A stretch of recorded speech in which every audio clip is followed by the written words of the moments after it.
Hello प्यारे बच्चों, कैसे हो आप लोग। मैं हूं राजेश खन्ना और आप लोगों के लिए लेके आया हूं 25 क्वेश्चन वाला क्लास। पर डे चलता है, एकदम झकास तरीके से चलता है, बहुत मजा आने वाला है। बस आप लोग क्लास रेगुलर करते रहिए। सही रूप से आप लोगों की आवाज पहुंच रही होगी। अब क्वालिटी भी थोड़ा पिछले शुरू वाले से अच्छा जा रहा है। अभी 5-10 वीडियो बहुत अच्छा गया है। आज हम लोग देखेंगे कि आज का पहला क्वेश्चन आपके स्क्रीन पे क्या करता है। बहुत ही मजा आने वाला है, देखिएगा। सवाल आपका लिखा हुआ है 3 to the power 10,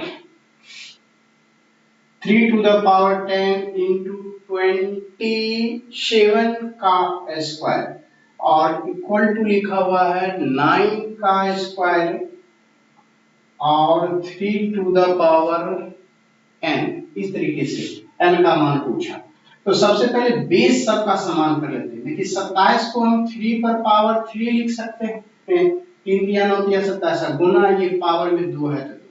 इस 9 को हम लोग क्या लिख सकते हैं, 3 का पावर 2। अब पहले से 2 है तो ये 2 हो गया, राइट। अब इधर भी बेस समान हो गया। बेस समान हो गया तो गुणा के केस में अगर आता है तो पावर पावर जुड़ जाए 10 और 3 गुना 6 ये 16 हो गया। इधर कितना हो गया, बेस समान 3 और बेस समान है, इधर 4 हो जाएगा प्लस ये n हो गया। बेस बेस समान है तो पावर पावर भी समान होगा। इधर 16 है तो इधर भी 16 होगा। तो इसका मतलब 4 प्लस n। n में कितना जोड़ देंगे कि n की जगह पे कितना रख देंगे कि यह 16 हो जाए। 4 है तो 12, यानी कि 12 n बराबर है। तो देखिए प्यारे बच्चों, कितने झकास तरीके से आपका क्वेश्चन यहाँ पे बन गया। बहुत ही झकास तरीके से, एकदम इस तरीके से आपका क्वेश्चन बहुत ही झकास तरीके। सबका पहले बेस समान कर लिया 3 3 तो 10 यहाँ 3 दूना 6 16 हो गया। फिर ये 3 और यहाँ पे 3 2 दूना 4 और प्लस ये n। इस तरीके से आपका आंसर हुआ n = 12।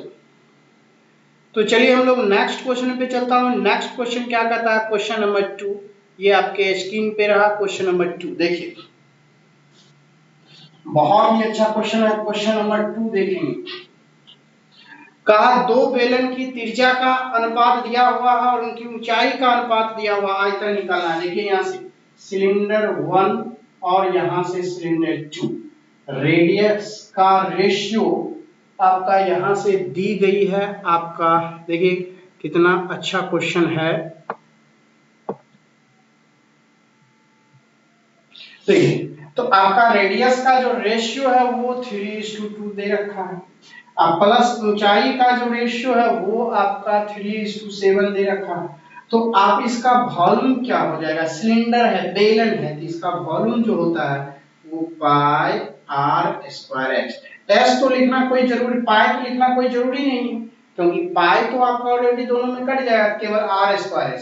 r का 3 का स्क्वायर 9 और यहाँ से h3, फिर यहाँ से 2 का स्क्वायर 4 इंटू ऊंचाई h तो 9 गुना 3 27 और यहाँ से 28। यही इसका आंसर हो जाएगा। तो रेशियो के केस में 27:20 इज द राइट आंसर, दोनों के वॉल्यूम का रेशियो। चलिए तो नेक्स्ट क्वेश्चन पे चलता हूँ। क्वेश्चन नंबर नेक्स्ट क्या कहता है उसको देखिए। Question number next 3। कहा किसी वस्तु का अंकित मूल्य 900 है। कोई दिक्कत नहीं, एकदम झकास बनेगा। किसी वस्तु का जो है वो 900 है तो कोई दिक्कत नहीं, ये आपका 900 हो गया, राइट। अब कहा उसका 20% का छूट, तो 20 छूट दे दिया 100 में से तो 80 तो लिया। तो 80 का 20 चौका 80, 20 25 100। फिर कहा आपका 10% का छूट, तो 90 तो लिया। 90 का क्या लिख सकते हैं, 90/100 यानी कि 9/10। अब यहाँ से क्या हो जाएगा, 5 और 10 50। आप 50 से काटेंगे 0 से 0 और ये 50 से 18 हो, 18×5 = 900। इस तरीके से अब सबको गुना करेंगे। क्या हो जाएगा गुना करके, इस देखिए 18 से 9 162, ठीक है। अब 62 चौका 16 चौका 64, 4 दूनी 8, तो ये उसका मूल्य हो जाएगा 648 रुपया। Option number B is the right answer. तो वस्तु का विक्रय मूल्य कितना होगा, 648 रुपया। बहुत ही झकास तरीके से बन गया। नेक्स्ट क्वेश्चन में आए। कहा ए बी सी 600 रुपये निवेश करके, अगला क्वेश्चन देखिएगा, अगला क्वेश्चन कहता है आपका यहां से कि ए बी सी निवेश करता है 600 रुपया, तीनों मिलके 6000 रुपया निवेश करता है, और ए उसमें 1000 रुपये का निवेश करता है, जबकि बी और सी 2:3 के अनुपात में निवेश करता है। तो यहां से ए बी और सी, बी सी 2:3 के अनुपात में करता है। अगर टोटल का हमने 6000 को 6 मान ले तो 2 और 3 5 हो ही गया, तो इसका 1 हो जाएगा। तो रेशियो कितना हो जाएगा, हमने 6000 को 1000 गायब करके सिर्फ 6 यूनिट माना, तो कितना हो जाएगा आपका, निकल गया 1:3 का रेशियो का। अब बोला वार्षिक लाभ जो है 2400 रुपया है, तो 2400 रुपया 3 2 5 1 6 अनुपात में 6 बराबर 2400, इसीलिए 1 बराबर 400 रुपया हो गया। तो आपसे पूछा सी की लाभ कितना, तो सी तो अनुपात में 3 है, 4 दिया 1200 रुपये, आंसर हो जाएगा सी का। तो इस तरह से जिस ऑप्शन में आपका यहां से दिया हुआ हो, जिस ऑप्शन में हो आपका 1200 रुपया, वो आंसर हो जाएगा। तो ऑप्शन नंबर बी जो है वो राइट आंसर है। चलिए नेक्स्ट, हमने कुछ नहीं किया, ये 6000 टोटल था, हमने उसको 6 यूनिट मान लिया। 6 में बी और सी ऑलरेडी 3 2 5 दिया ही हुआ था, तो बचा 6 में से 5 चला गया, एक का हिस्सा 1 हो गया। अब ये लाभों का अनुपात हो गया, तो लाभ टोटल 24 था, तो 6 बराबर 24, 6 आया कहां से, 3 2 5 1 6, 24 तो 1 बराबर 400, तो 1200।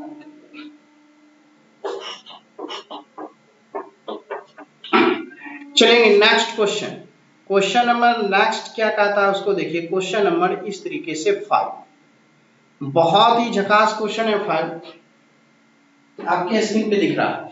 कहा दो संख्याओं का औसत 8 है, तो उन दोनों संख्याओं का योग कितना होगा, 8 हो जाएगा, राइट। फिर कहा कि अन्य 3 संख्याओं का औसत, a प्लस अन्य 3 संख्या, कोई भी 3 संख्या है, तो ए बी और सी, तो उसका कितना दे दिया यहां से।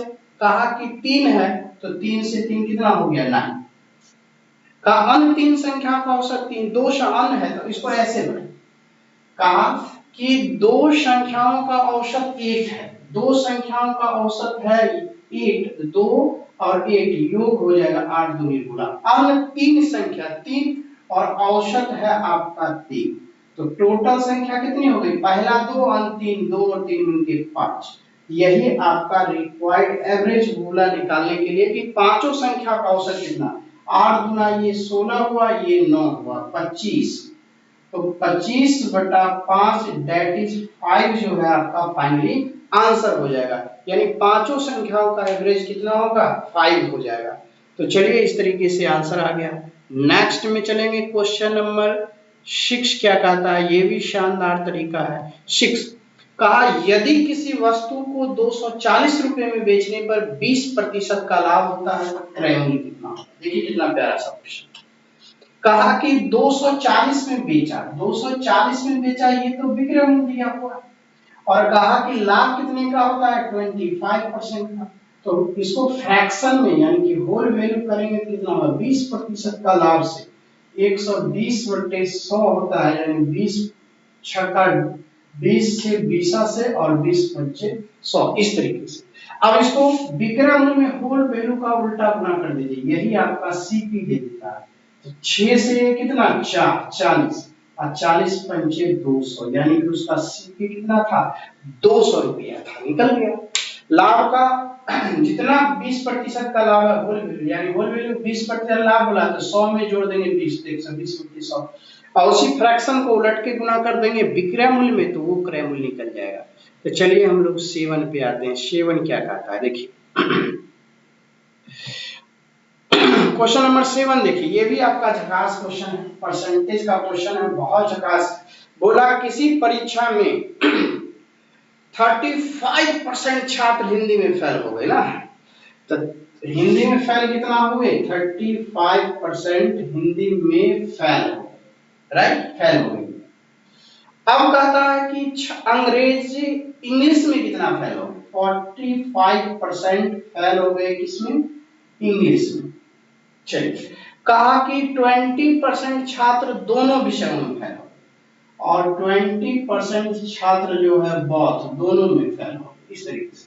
तो आंसर कितना हो जाएगा टोटल, यहां से देखिए इसको जोड़ लेते हैं 70 और ये दोनों में हो गया, रिक्वायर्ड फेल कितना हो गया 50 में से 20 गया, 20% फेल हो।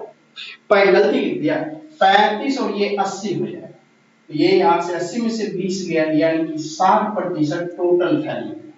ठीक है, तो पास कितना हो गया, तो पास के लिए टोटल तो 100 होता है और 100 में से 60 तो फेल ही हो गया, तो निकला कितना, यानी कि 40% आपका पास हो गया। 40% जहां ऑप्शन में होगा उसको टिक लगा लीजिए। काफी बेहतरीन क्वेश्चन हुआ। अब चले आएंगे नेक्स्ट। कुछ नहीं किया, जो आपका फेल था ये 20% माइनस क्यों किया, क्योंकि ये तो दोनों में शामिल है ना, बोला 20% दोनों, यानी 20% छात्र जो है दोनों विषय में फेल हो गया। फेल तो ऑलरेडी 35 था ही, कुछ छात्र ऐसे हैं कि दोनों में कॉमन काउंट हो रहा है, तो इस दोनों को जोड़ के या जो दोनों में हो रहा है उसको घटा दी। इस तरह से एक्चुअली फेल जो है वो 60% आया। तो 100 में 60% फेल है, पास कितना 100 में से 60 को घटा दिया। चलिए नेक्स्ट क्वेश्चन पे, क्वेश्चन नंबर 8। 8 भी आपको देखने में तो बहुत लंबा चौड़ा लगता है, लेकिन जब आप सवाल बनाएंगे ये भी बहुत ही खटाखट सवाल बन जाएगा। और यह एवरेज और टाइम एंड डिस्टेंस से रिलेटेड क्वेश्चन है।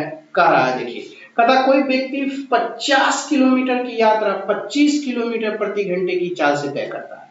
तो इस तरह के क्वेश्चन में हम लोग क्या लिखते हैं कि रिक्वायर्ड एवरेज स्पीड, रिक्वायर्ड क्या पूछा कि औसत चाल, रिक्वायर्ड एवरेज स्पीड आपसे पूछा तो क्या होता है total distance by total time. तो टोटल डिस्टेंस कितना होगा, जोड़िए वहां से, कहा 50 किलोमीटर, फिर 40 किलोमीटर, 90 और फिर 90, तो किलोमीटर का 90 90 180 किलोमीटर टोटल हो गया। तो पहला 50 किलोमीटर चलेगा वो 25 किलोमीटर के स्पीड से, पहला 50 किलोमीटर चलेगा 25 किलोमीटर से, तो टाइम कितना लगा 25 दूना 50 यानी 2 घंटे का समय लगा पहला 50 किलोमीटर तय करने में। ये दो आया कहां से, ये 50/25, 25 दूना 50 से। फिर कहा था अगला जो 40 किलोमीटर वो 20 के स्पीड से जाएगा, तो 20 गुना 40, ये भी 2 ही घंटा है। ये कैसे आया, ये 40/20 लिखने से आया। फिर कहा अगला 90 किलोमीटर 15 के स्पीड से, 15 छक्का 90 यानी 6, ये कैसे आया 90/15। अब देखिए 6 और 2, गौर से देखिए 6 और 2 8 और 2 10, ये 10 से ये कट जाएगा, यानी एवरेज स्पीड कितना हो गया 18 किलोमीटर पर आवर आंसर। तो आपका झकास आंसर कितना हो गया 18 किलोमीटर पर आवर। इतनी लंबी चौड़ी सवाल को देखिए कितनी झकास तरीके से बन गया। तो अब चलता हूं क्वेश्चन नंबर नेक्स्ट की ओर। नेक्स्ट अलजेब्रा का कहता क्या है जरा वो देखिए, बहुत ही झकास तरीके से कहा x plus 1/x not equal to 0। ठीक है, x प्लस 1/x जो है वो नॉट इक्वल टू 0, ऐसे x प्लस 1/x जो है वो नॉट इक्वल टू 0, लेकिन x cube plus 1/x cube जो है वो आपका 0 दिया हुआ है। और तब प्रश्न पूछा x प्लस 1/x का, जब x cube plus 1/x cube equal to 0 होता है तो x plus 1/x equal to √3 होता है। याद कर लीजिएगा, जब x cube plus 1/x cube 0 होता है तो x plus 1/x equal to क्या होता है √3 होता है। ये याद कर लीजिएगा, ये होगा तो ये होगा, यानी कि निकल गया। तो आपसे प्रश्न क्या पूछा, ये x प्लस पावर 4 तो √3 का पावर 4, इसका मतलब 3 का पावर 1/2 गुने 4, ये 2 हो गया, यानी 3 का पावर 2 यानी कि 9। तो जिस ऑप्शन में 9 आंसर हो उसको टिक लगा लीजिए प्रेम से।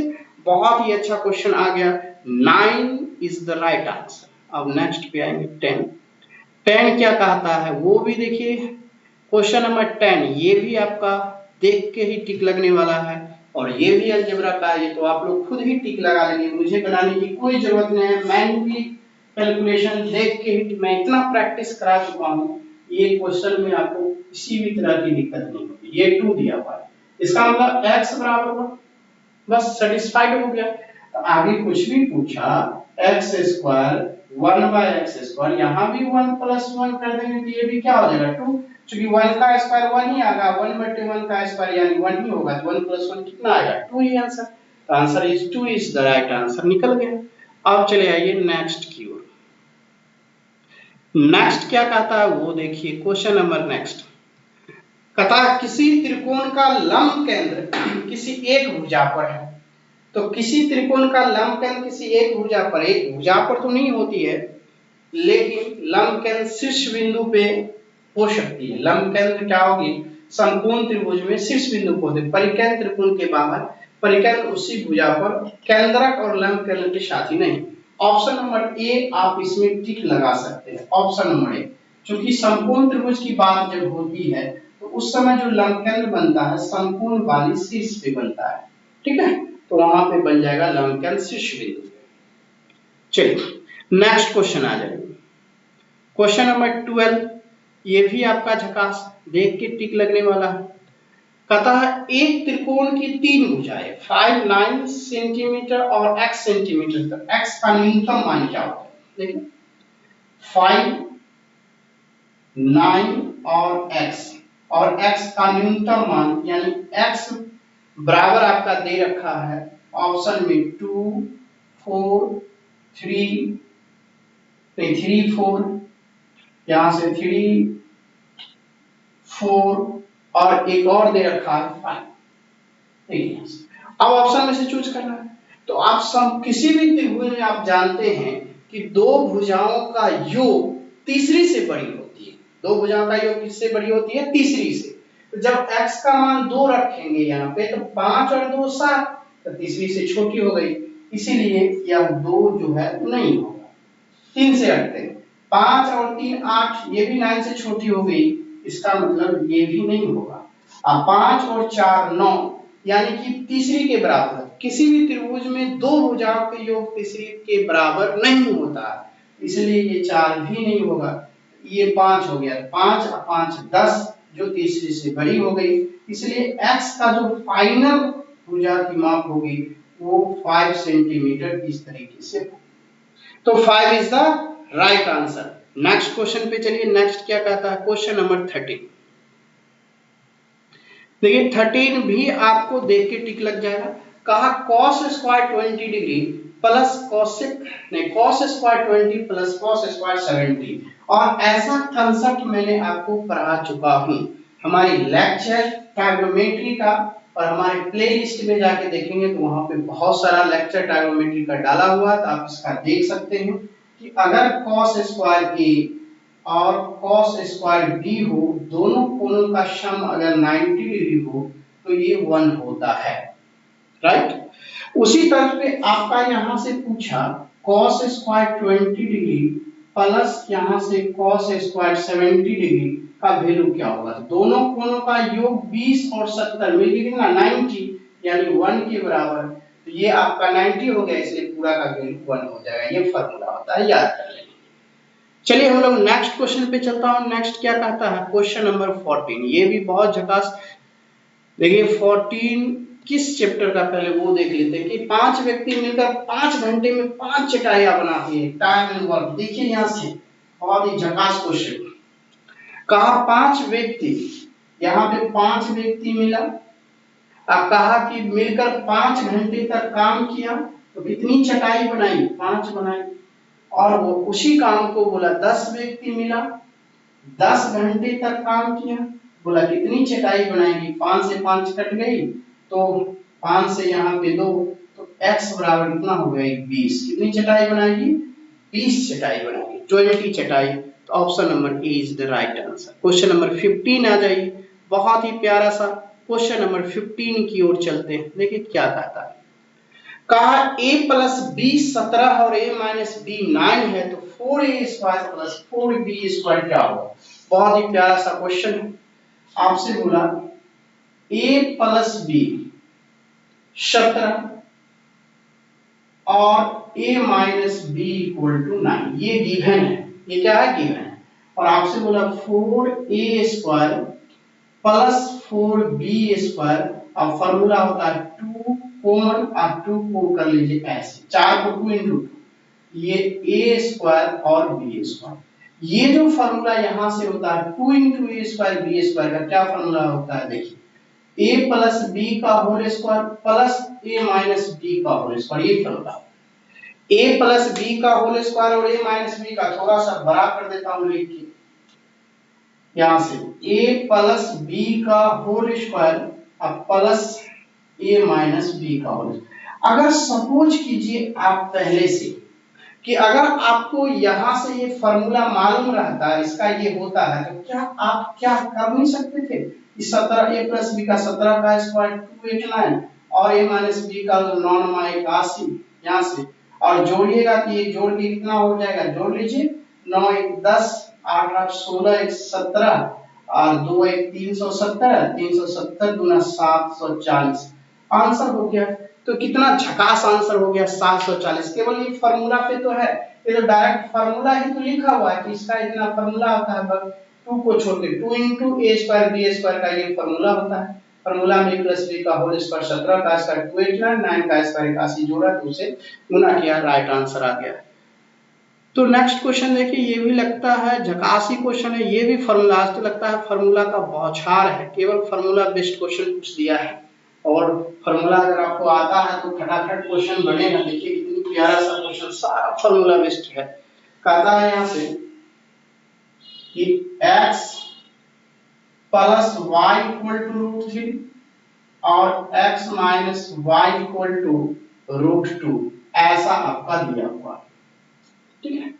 आपसे पूछा है यहां से कि 8xy into x square plus y square, ये भी फॉर्मूला होता है 4xy 8 लिखा हुआ है 4 को एक साथ गुना ये 2 into x square your y square, ये फॉर्मूला अगर आपको ये मैं लिख देता हूं, इसका फॉर्मूला होता है x प्लस वाई का whole square minus x minus y का होल स्क्वायर। इसका फॉर्मूला होता है, अभी तुरंत लिखा था इससे पहले वाले क्वेश्चन में x प्लस वाई और x माइनस वाई का होल स्क्वायर। दोनों तो ये इस तरह हो गया, ये इधर हो गया, गुना कर दीजिए दोनों में तो हो गया।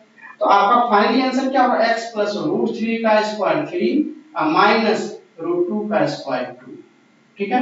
अब गुना यहां से रूट 3 का स्क्वायर 3 और रूट 2 का स्क्वायर 2, 3 2 5 और 3 में से 2 गया 1, तो आपका फाइनली आंसर 5। देखिए इतनी प्यारा लंबा चौड़ा क्वेश्चन था, जब आपके पास फार्मूला पहले से याद है ना, तो ये फार्मूला लिखने की जरूरत क्या, आपके तो माइंड में सेटअप होगा ना, माइंड में यहां सेटअप होगा।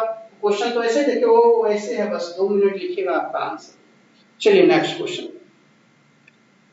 क्वेश्चन नंबर 17 क्या कहता है उसको देखेंगे। क्वेश्चन नंबर 17 बहुत ही झकास क्वेश्चन है। अब हम लोग आ जाए, बोला किसी ऐसी जीवा की लंबाई क्या होगी जो 13 सेंटीमीटर त्रिज्या वाले वृत्त के केंद्र से 5 सेंटीमीटर की दूरी पर हो। इस तरीके से इसका आंसर क्या होगा।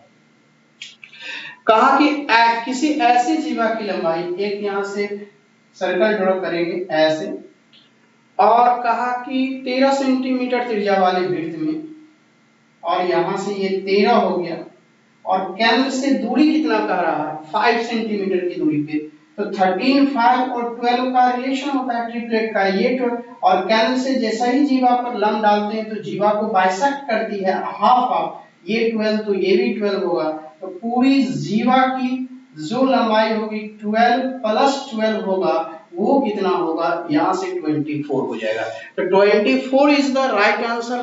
तो चलते हैं हम लोग क्वेश्चन नंबर 18 में। 18 क्या कहता है शो देखिए, क्वेश्चन नंबर 18 बहुत ही झकास है, यह भी आपका बनने वाला क्वेश्चन नंबर 18।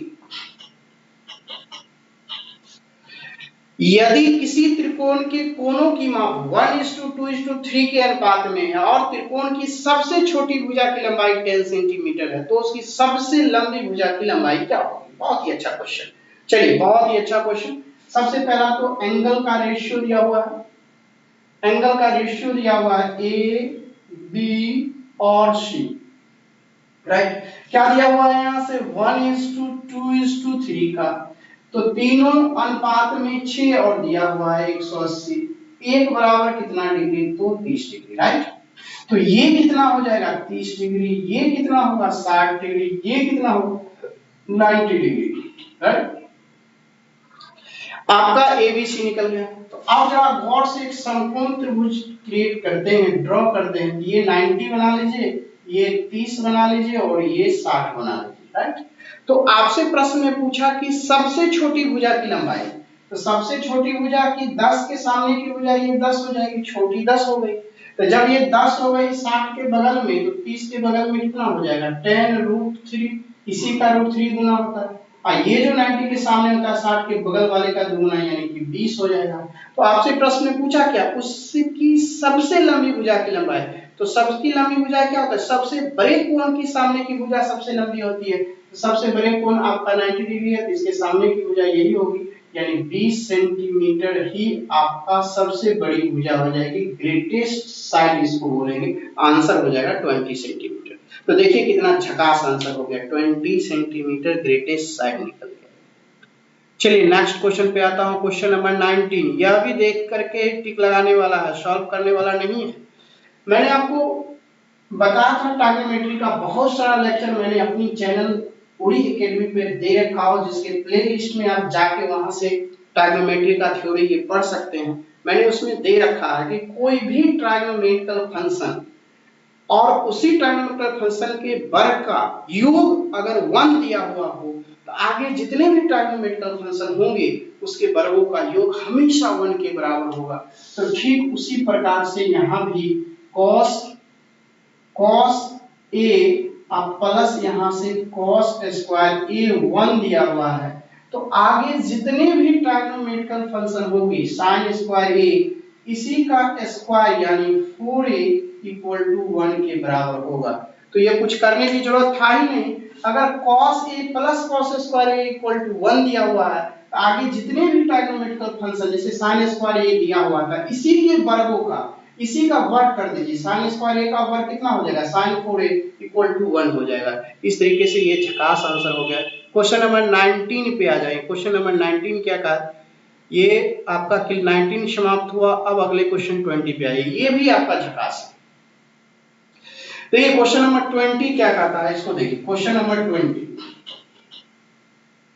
कहता है 3000 रुपए की राशि जो है चक्रवृद्धि ब्याज पे 2 वर्ष के बाद 6000 रुपया हो जाती है। तो बोला 4 वर्ष के बाद क्या होगी। बहुत ही अच्छा क्वेश्चन। देखिए कहा 3000 रुपए जो है वो 2 वर्षों में यानी 2 वर्षों में 6000 हो जाती है।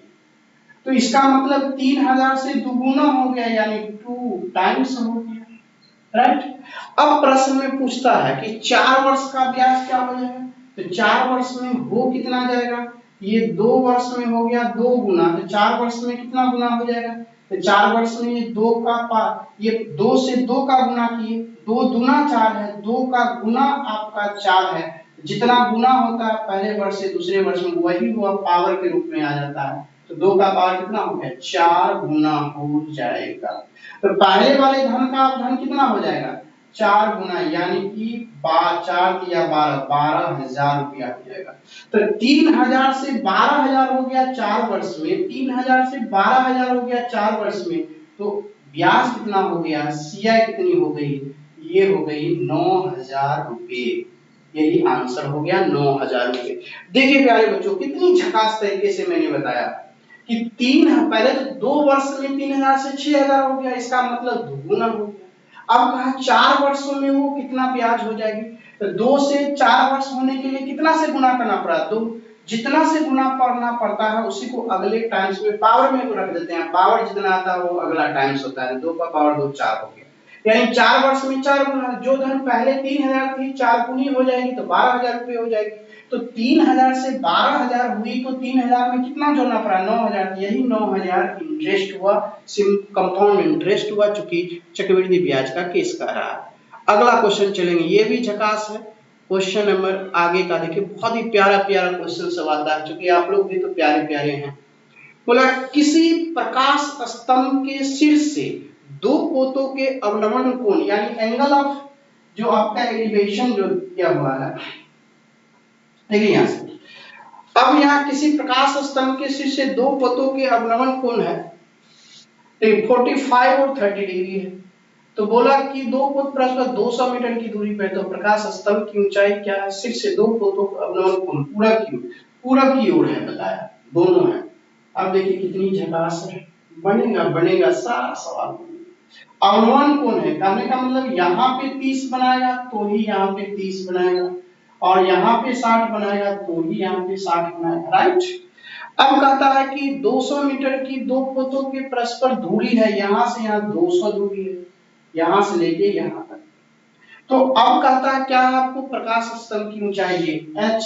मैंने बताया था कि जब भी 30 और 60 हो तो h बराबर होता है √3/2 इंटू डी। डी कौन सा, यही तो, यहाँ से लेके यहाँ डी, दोनों पोतों के बीच की दूरी डी। तो 200 दिया हुआ है, √3/2 इंटू 200 कट गया यहाँ से 100, ठीक है। और √3 का वैल्यू 1.73, तो कितना होगा, दशमलव उड़ जाएगा, यानी 173 मीटर जो है उसकी ऊंचाई हो जाएगी। तो यहाँ से 100, यहाँ से देख लीजिए 30 और नहीं, सॉरी गलत हो गया, 30 और 60 नहीं दिया हुआ है, यहाँ पे फिगर गलत हो गया, सॉरी, मैंने 30 और 60 से बना लिया। इस तरीके से 30 और 60 रहेगा तो ये सही रहेगा, लेकिन आपका 45 और 30 डिग्री है तो उसके अनुसार बनेगा। मैंने 30-60 लेके बनाया, वो आंसर सही आया, लेकिन इस क्वेश्चन के लिए आंसर गलत है। तो उस आंसर के लिए यहाँ से 30 होगा और ये 45 और ये d बराबर 200 दे रखा है यहाँ से लेके यहाँ, और ये आपका h निकालना। तो एक फार्मूला से क्या होगा, जरा गौर से देखिए, दिया हुआ है तो इसका सवाल बनाने का तरीका यहाँ से देखिए बहुत ही अच्छा है। अगर यह आपका 1 हो जाए यूनिट, क्योंकि यह 45 है, यह भी 45 है, ये भी 1 हो जाए। अगर 60 के बगल में ये 1 हो गया तो ये टोटल यहाँ से लेके यहाँ तक कितना होगा, √3, और √3 में से 1 यूनिट चला गया, √3 में से 1 यूनिट चला गया, तो √3 माइनस 1 यूनिट बराबर 200, ये हो गया। लेकिन आपको ऊंचाई चाहिए, एक 1 यूनिट बराबर कितना हो जाएगा, 200 बाय √3 माइनस 1। इसको रेशनलाइजिंग कर दीजिए, तो यहाँ से 200 ऊपर में √3 प्लस 1 और नीचे में क्या हो जाएगा आपका दोनों की वर्गों का अंतर, ठीक है।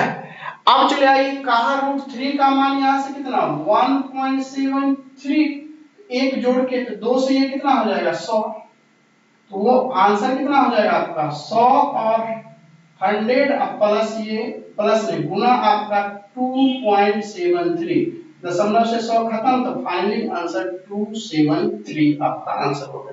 इस तरह से दिख रहा होगा, थोड़ा मैं मार्कर में इनपुट कर देता हूं। तो इस तरीके से आपका आज का क्लास जो है काफी बेहतरीन लगा होगा, बहुत ही मजेदार कंसेप्ट सब। देखिए सवाल पहले देखिए, कितनी अच्छी अच्छी सवाल आती है, मैं उसको कितना एकदम यूं तरीका से बना देता हूं। उसी तरीके से आप लोग भी मेहनत कीजिए, इसी तरह से प्रैक्टिस करते रहिए, इसी तरह से डेली देखते रहिए, पढ़ते रहिए, और जब भी लगे कि मेरे लिए सर बहुत अच्छा बना रहे हैं, क्लास ले रहे हैं, तो जरूर लाइक कमेंट शेयर करना ना भूलेंगे।